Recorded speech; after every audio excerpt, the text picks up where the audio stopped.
EFF is calling on its supporters to head to Senekal and institute its own civil arrests in the town.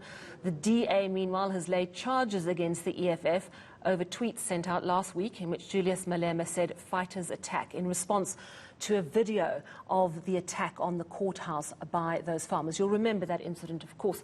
A police van was burned out and court property was damaged. Wits University's outgoing Vice-Chancellor Adam Habib joins me now to discuss this.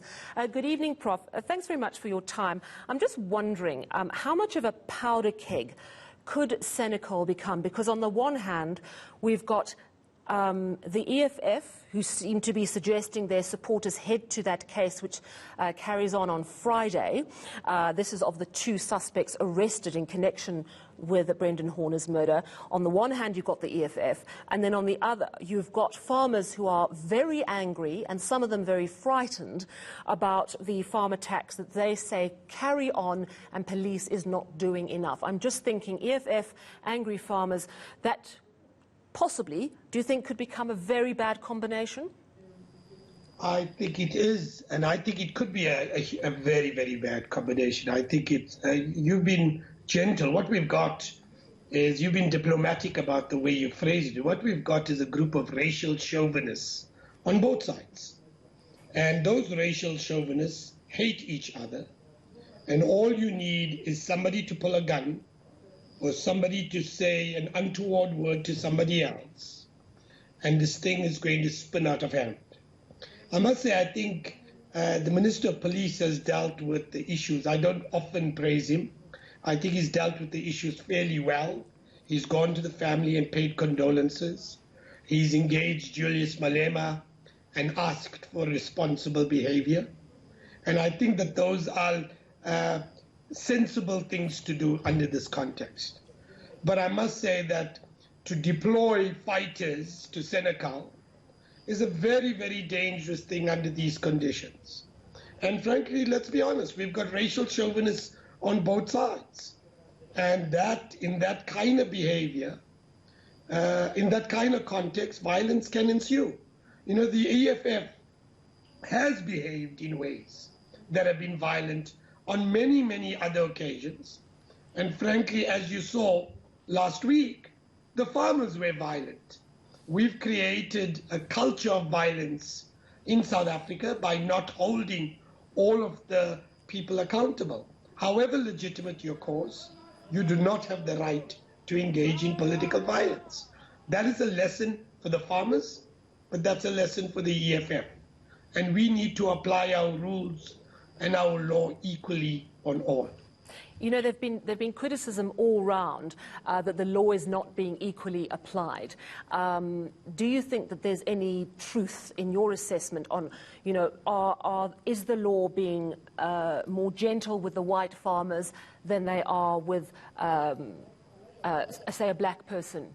You know, are you seeing any worrying signs that there's not an even-handedness, which is what a lot of people in the EFF are accusing the courts of?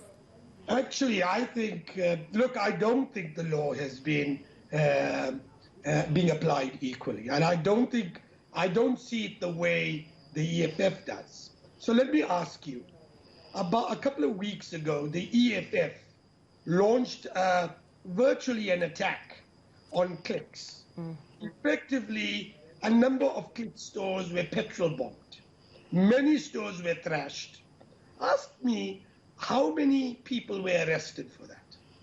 Julius Malema has made inflammatory comments on multiple occasions.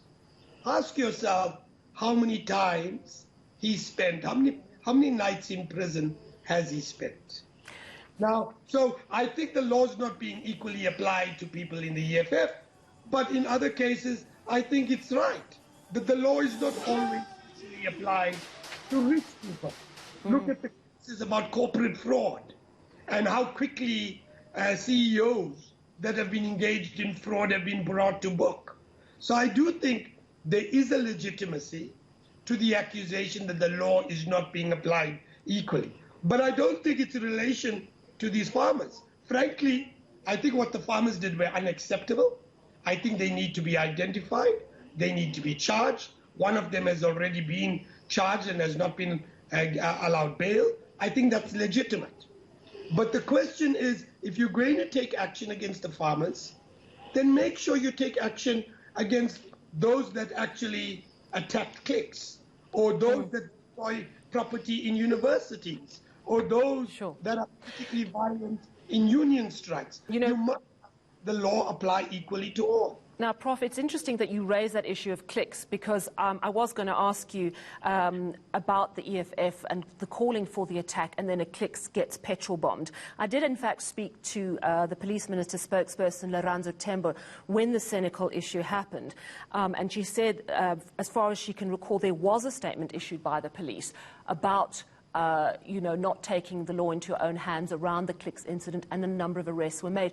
But we don't actually have resolution on that. So I hear what you're saying. My question to you is, why does a democratically elected party, which the EFF is, resort to calls to violence?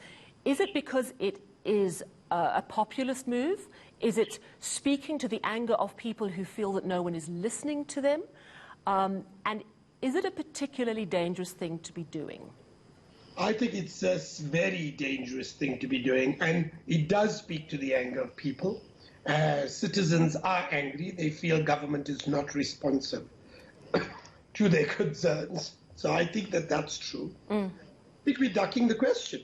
The EFF is a democratically elected party, but its agenda is a fascist one. I've argued this before. Yeah. It's racial chauvinist. It advances a nativist agenda. It's militarist. It's violent prone. It's commandist. It has a cult of an individual or a cult of a leadership. All of this are hallmarks of a proto-fascist party. The EFF's behavior is effectively acting out its political agenda. And I think we must have the courage to deal with that. The problem with government is they deal with the EFF as errant youngsters who are members of the ANC who've been gone untoward, and they're hoping that they'll all grow up and mature. That's not a responsible way to deal with a democratically elected party made up of adults. These are people who have a political agenda. That political agenda, in many ways, is destructive to the democracy of the society, and I think we need to recognize that. I mean, I think it's a bit rich for the EFF to say that they take exception to the way the farmers behave. The farmers behaved exactly the way the EFF has behaved on many occasions. They just irritated that white guys did what they did on previous occasions. And that is a problem. As I said, we for too long have created a culture. We've allowed a culture of violence to emerge. And we're not going to deal with abuse against women or abuse against children or gangsterism in the Western Cape and in many other parts if we do not deal with the culture of violence that has emerged amongst many political activists, which says if our cause is legitimate, we are entitled to be violent. That is a very, very dangerous position to have in this country. Thank you very much for your views this evening. That was Professor Adam Habib.